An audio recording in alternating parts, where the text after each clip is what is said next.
Isang kasiyahang makilala ang lahat ng mga banal mula sa iba't ibang panig ng mundo. Ngayon, ibabahagi natin ang ikatlong oras ng biyaya ng sama-sama sa sinabi ni Jesus na mangyayari sa katapusan ng Mateo 24. Ngayon, ang nangyayari sa kasaysayan ay nangyayari rin gaya ng ipinropesiya ng Diyos. Gayunpaman, nais kong ibahagi sa oras na ito ang mga espiritual na bagay na inihayag sa personal na katapusan ng buhay ng pananampalataya. May katapusan din ng isang panahon. Tiyak na mangyayari ito. Mayroon ding personal na apocalypse. Siguradong magkakatotoo din yan. Sinasabi na kung ang isang tao ay mabubuhay, siya ay mabubuhay hanggang sa 70, at kung siya ay malakas, siya ay mabubuhay hanggang sa 18. Hindi ko alam kung kailan, pero may utos kung saan sila darating, pero hindi ko alam kung anong ayos ng alis nila. Kaya nagsalita si Jesus tungkol sa taong mayaman sa talinghaga, mayaman na tanga. Ang dahilan kung bakit sinabi kong siya ay hangal ay dahil noong siya ay nagtayo ng isang malaking kamalig at napuno ito ng pagkain at sinabing, kaluluwa ko, magpahinga sa kapayapaan, sinabi ito ni Jesus. Tanga ka! Kung kukunin ko ang iyong kaluluwa ngayong gabi, kanino ito? Ngayon, lahat tayo ay gustong yumaman at lahat tayo ay nagdarasal na maging mayaman. Ito ay hindi isang masamang bagay. Kailangan mong maging mayaman. Karamihan sa mga bansang naniniwala kay Jesus ay kabilang sa mga mauunlad na bansa. Nais kong ibahagi sa panahong ito ang proseso kung saan ang ating mga kaluluwa ay lumalayo sa Diyos dahil sa kayamanan kaysa sa katotohanang mali ang kayamanan. Ako rin ay napakahirap at kailangan ang ekonomiya. Dapat marami pa. Kailangan natin ng pang-araw-araw na pangangailangan at pang-araw-araw na tinapay. Wasakin ang unang templo. Sa 3 araw ay itataas ko itong muli. Binanggit ni Jesus ang tungkol sa pisikal na katawan ni Jesus, ngunit inialay ba ng mga Hudyo noong panahong iyon ang templo na matagal na nilang itinayo? Ito ay hindi maisip, kaya si Jesus ay inakusahan ng kalapastanganan. At ano ang mangyayari? Ngayon, ang ating mga katawan na inihanda ng Diyos sa loob natin ay mga templo na makapagbibigay ng kaluwalhatian sa Diyos. Ngunit narito ang ibang bagay ngayon. May isang bagay na mas mahalaga kaysa sa Diyos ang pumasok dito. Bilang resulta, sa panahong ito, ang Diyos ay malayo at may mga bagay na nangyayari sa nakikitang mundo tulad ng kapangyarihan, autoridad at material na mga bagay na pumapalit sa Diyos. Bakit ganun? O naliligaw ako? Dahil may mga bagay na nakikita, ipinapakita natin ang ating sarili sa pamamagitan ng mga ito. Maraming tao sa Biblia ang nalinlang kaya tinanggihan nila ang Diyos at niluwalhati ang kanilang sarili sa halip na ibigay sa Diyos ang kaluwalhatiang nararapat sa Kanya. But then one day, makikita mo yung taong dapat nandyan nawawala at iniiwan. Hindi ko alam kung kailan ito mangyayari, ngunit hindi ba't nagbahagi tayo ng biyaya tungkol sa ebanghelyo ng kaharian ng langit sa ikatlong pagkakataon ngayon? Nang sabihin ni Jesus ang lahat, sinabi niya ang ebanghelyo. Ngayon, sa mga huling araw, ang ebanghelyong ito ng kaharian ng langit ay isang bagay na maaaring puntahan ng sino man. Ngunit sino ang mangunguna? Ginagawa ito ni Jesus. Naniniwala ako na sa araw na ito ay matutupad na ang hinahangad ng ating puso. Ngayon, kung titingnan natin ang mga salita ng Mateo, Kabanata 24, versikulo 15 hanggang versikulo 24 ng teksto ngayon, sinabi ito ni Jesus. Kapag ang kasuklam-suklam na paninira ay tumayo sa banal na lugar, tumakas sa mga bundok. Bakit mo sinabing tumakas ako? Ngayon, sama-sama tayong magbahagi ng biyaya sa 3 bagay na ito. Ito ay tinatawag na pagkasira. Kaya ano ang bagay na ito na tinatawag na pagkasira? Kapag ang ganitong uri ng pagkawasak ay pumasok sa ating mga tahanan, sa ating mga simbahan, sa loob natin at sa ating bansa, ang mga masasamang gawain ay nagagawa. Pagsira sa mga tradisyon, pagsira sa matagal ng gawi, paglikha ng pagkawasak, sa mismong pag-iral nito, mayroon itong mga bunga. Pero kapag may pumasok na masama, ganun ang nangyayari. Ang Amerika ay isang bansang Kristiyano. Ngunit kung titingnan mo sa harap ng Washington DC sa Estados Unidos, makikita mo ang Kongreso at ang paligid nito at sa gitna mismo ng mga ito ay may nakatayong obelisk. Alam niyo ba kung ano ang obelisk? Sinasamba nila ang Diyos ng araw? Ang Amerika ay isang bansang Kristiyano. Gayunpaman marami pa ring masasamang bagay ang nakatayo. Nung nagpunta ako sa US sa pagkakataong ito, lahat ng mga bagay na iyon ay nakatayo sa gitna nito. So ganito lang ba dito?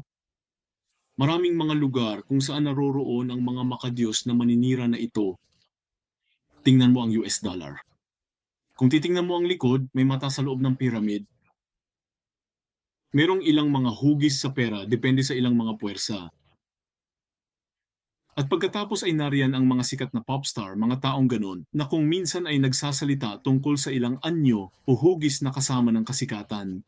Hindi ko man ito ipaliwanag ng detalyado, maaaring alam ito ng ilan sa inyo sa pamamagitan ng media, ngunit ang mga nasirang bagay na ito ay natural na ngayong pumapasok sa hindi mabilang na mga lambak at sa atin. Pumasok na ito ng hindi ko alam. Sinabi niya na ito ang pangalawang kasuklam-suklam. Ang kasuklam-suklam ay kalapastanganan. Inilalayo tayo nito sa Diyos.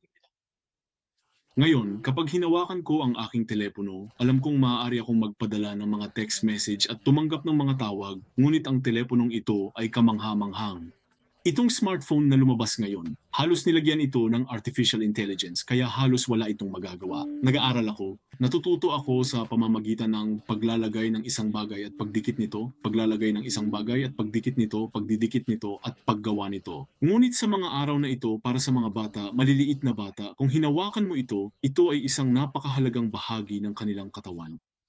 Napaka-touch nito sa akin. Naku, iniisip ko noon kung ano ang gagawin ko kung may mali akong ipinadala. Ngunit para sa mga bata ngayon, ito ay naging bahagi ng kanilang mga katawan.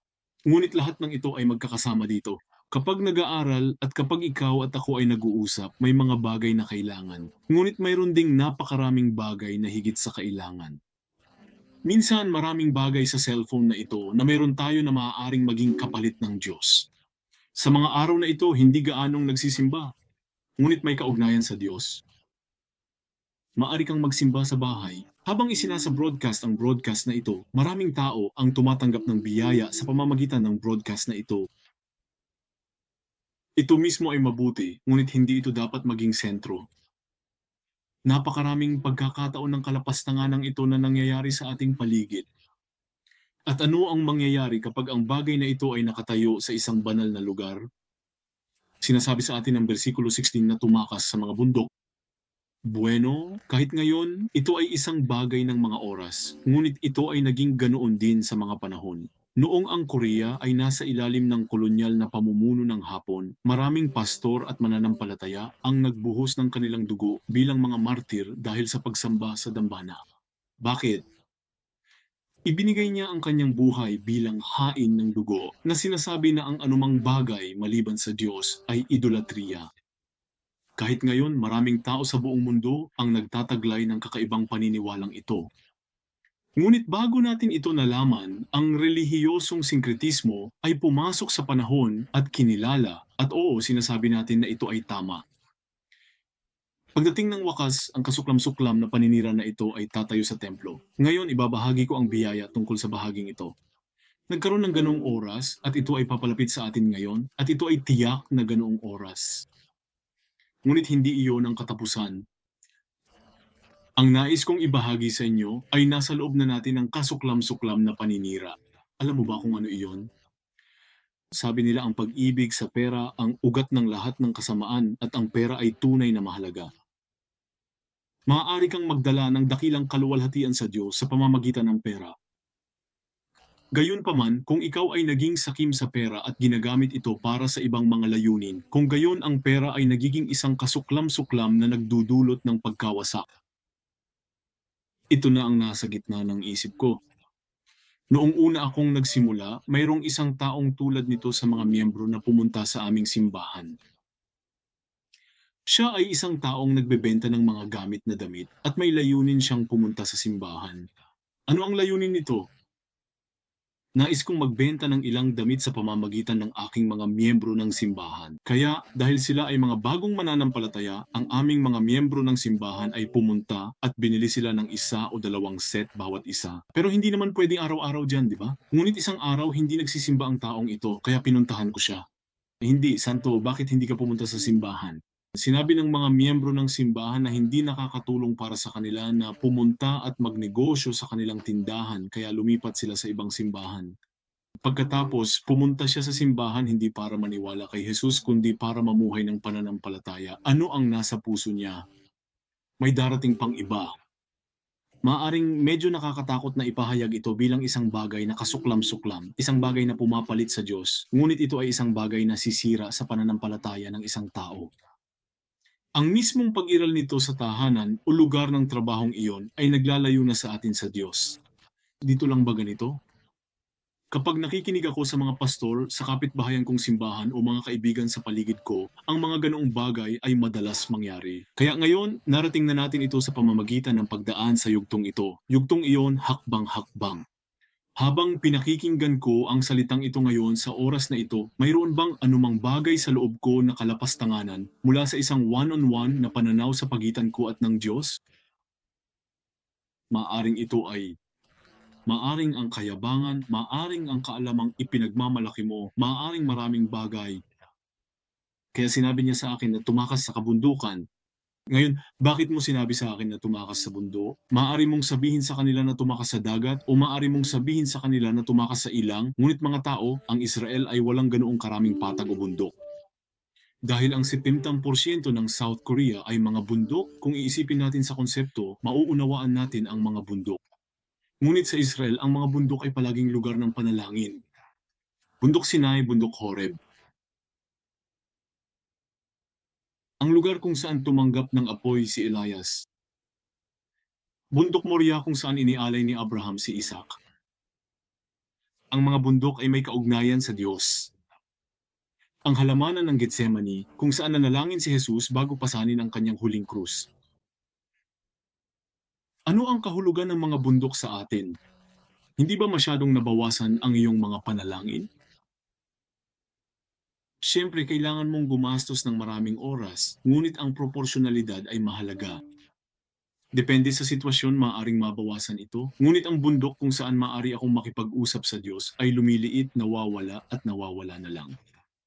Hindi ito nangyari sa isang araw o dalawa, ngunit malayo na ang narating namin sa loob ng isang buwan o isang taon. Bilang resulta, kahit na ang mga kasuklam-suklam na pagkawasak ay nakatayo sa loob ko, wala akong lakas upang madaig ang mga ito, wala akong espiritual na kapangyarihan upang madaig ang mga ito. Ano ba talaga ang kailangan natin, mga kaibigan? Maging si Jesus ay tumayo sa harap ng pagkawasak. Kung may bumabagabag sa iyong isipan ngayon, hindi ba't maraming pabigat sa ating buhay panlipunan? Hindi ba't may mga bagay na mabigat kapag namumuhay ng may pananampalataya? Saka huwag kang magreklamo. Pumunta sa bundok. Pumunta ka sa bundok at salubungin ang Diyos na tumawag sa akin, ang Diyos na nagpadala sa akin dito. Amen. Ano ang unang ginawa ni Jesus nang pumasok siya sa templo? Nilinis namin ang komersyal na transaksyon ng pagbili at pagbebenta. Noong panahong iyon, napakasama ng distansya at kapaligiran para sa mga taong nagmumula sa malayo upang magdala ng tupa, baka, kambing o kalapati. Dahil dapat tayong mag-alay ng isang bagay na malinis sa Diyos, naghanda tayo ng mga handog na maaring ialay sa Diyos sa paligid ng templo mula sa isang dalisay na pananaw. Kaya pumunta ako at binili ito at ibinigay sa Diyos. Ito ay isang inosenteng posisyon. Ngunit sa paglipas ng panahon, ito ay naging isang negosyo. Negosyong panrelihiyon.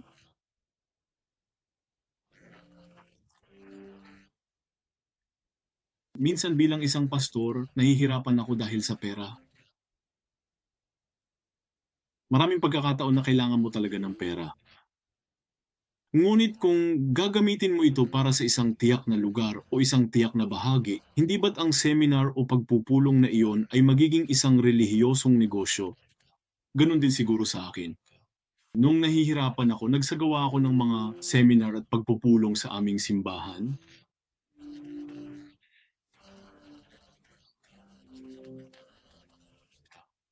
Buti na lang at hindi naging big deal pero kulang na naman yata ako sa kakayahan. Sa hinaharap, ako ay kasalukuyang nagpaplano na magsagawa ng isang seminar sa AI application sa aming simbahan sa pamamagitan ng Evangelism University. Ngunit kung gagastusin mo ang iyong pera ng matalino, ito ay talagang cool. Nais kong makatagpo ako ng higit pang mga pastor at gumawa ng higit pang mga bagay na tulad nito, ngunit medyo mahina pa rin ako sa lugar na iyon. Bundok, anong bundok ang meron ako ngayon? Kailangan kong lampasan ito ngayon, ngunit wala akong lakas. Iyon ang dahilan kung bakit kailangan ko ang bundok na ito.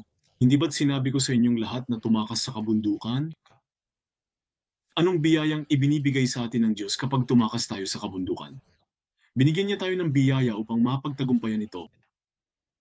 Ang Diyos na sumagot kay Elias ng apoy ng 850 sa isa sa bundok Carmel ay ang tunay na Diyos. Ang 850 ay hindi maliit na bilang.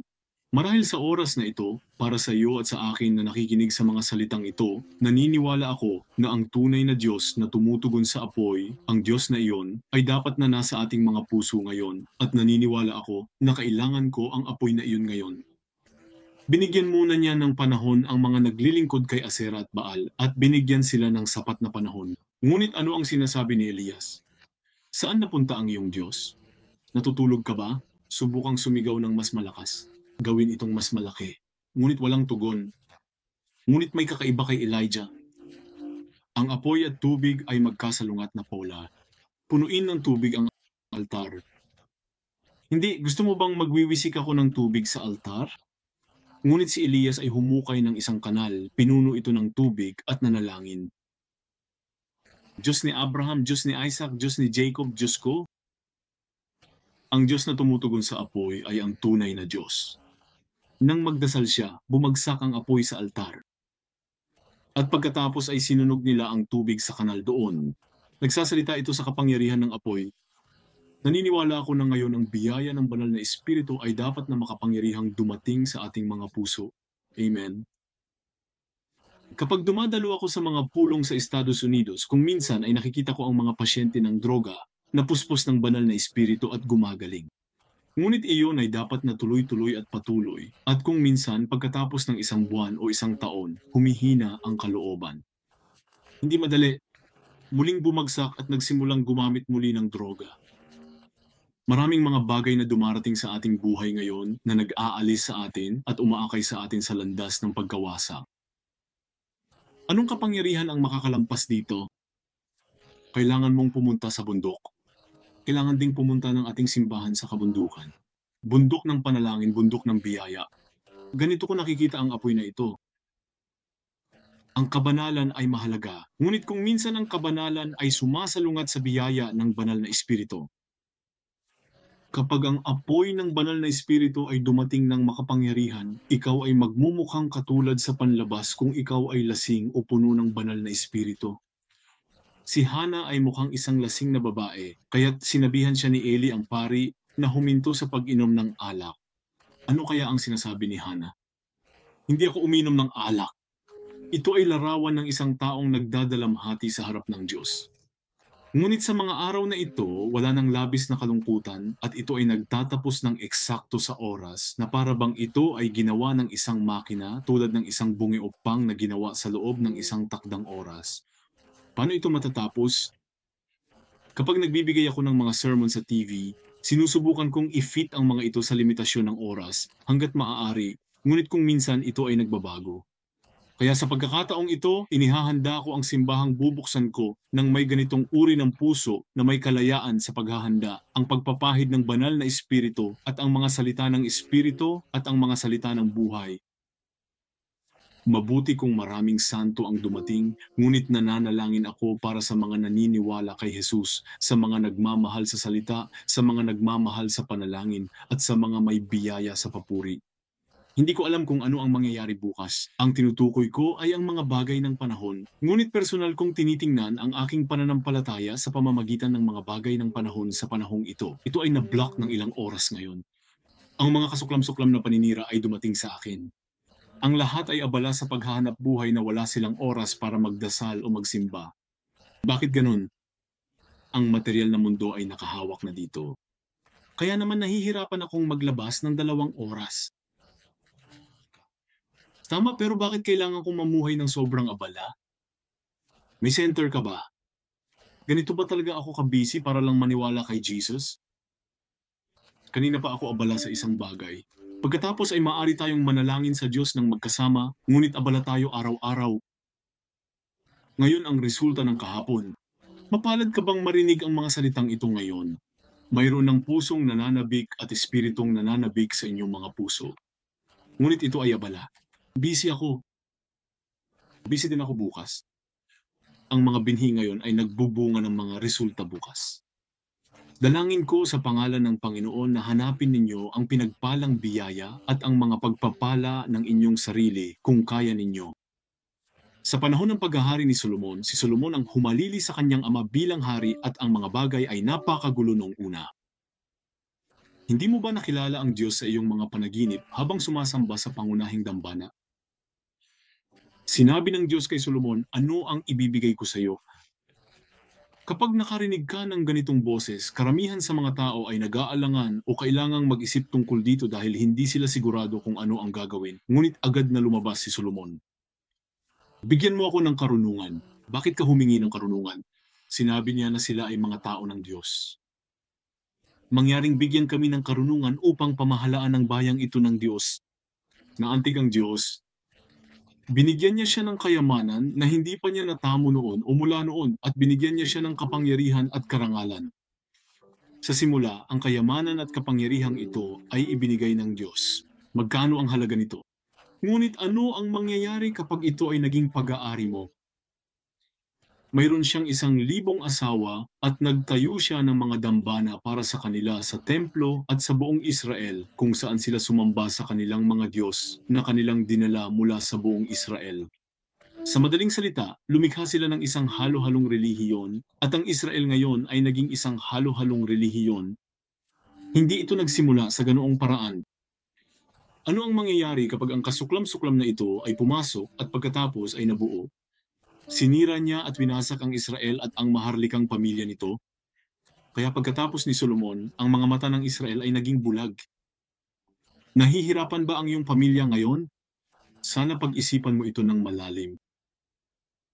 Nang umalis ang asawa ni Jacob na si Rachel sa kanyang bayan at sumunod kay Jacob, dinala niya kasama ng kanyang ama ang mga terapim na kanyang iniingatan. Mula sa pananaw ng Diyos, hindi dapat dalhin ang mga drapim. Tiyak na alam iyon ni Jacob, ngunit pumayag siya o kumilos ng walang pakialam. Hinanap ng tatay ko ang dravim na iyon. Sa oras na ito ay itinago ni Rachel sa ilalim ng kanyang palda at sinabi ng kanyang ama, ako ay nasa gitna ng isang labanan. Tinago ko ang dravim habang nagpapaalam, sorry, hindi ako nakabangon. Ngunit ano ang sinasabi nila sa kanilang pag-uusap?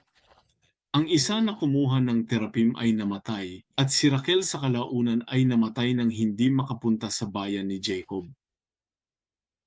Ano ang nasa loob ko? Ang kasuklam-suklam na paninira ay tuluyang maglalayo sa akin sa Diyos at sa huli, ito ay magdadala ng isang malaking pangyayari, kalapastanganan. Ang kasuklam-suklam ay mapupunta sa bundok, ang imahe ng banal na bagay. Anong bundok ba ang madalas kong puntahan ngayon? Sa mga dumadalo sa pagsamba sa madaling araw, naniniwala ako na dapat mayroong isang banal na bundok kung saan maaari akong magkaroon ng malapit na kaugnayan sa Diyos. Iniligtas ako ng bundok na ito. Bueno, kapag tayo ay pumunta sa mga huling panahon, naniniwala ako na sa pamamagitan ng mga pangyayari sa panahon na binanggit ni Jesus sa Mateo 24, ang mga huling panahon sa pamamagitan ng dalawang landas na ito kung saan ang ating pananampalataya ay gumuho at maaaring maibalik muli, dapat mayroong isang bundok sa loob natin ngayon kung saan maaari tayong tumakas at mabuhay. Mahal na Remery Saints, mahirap ang inyong mga kalagayan.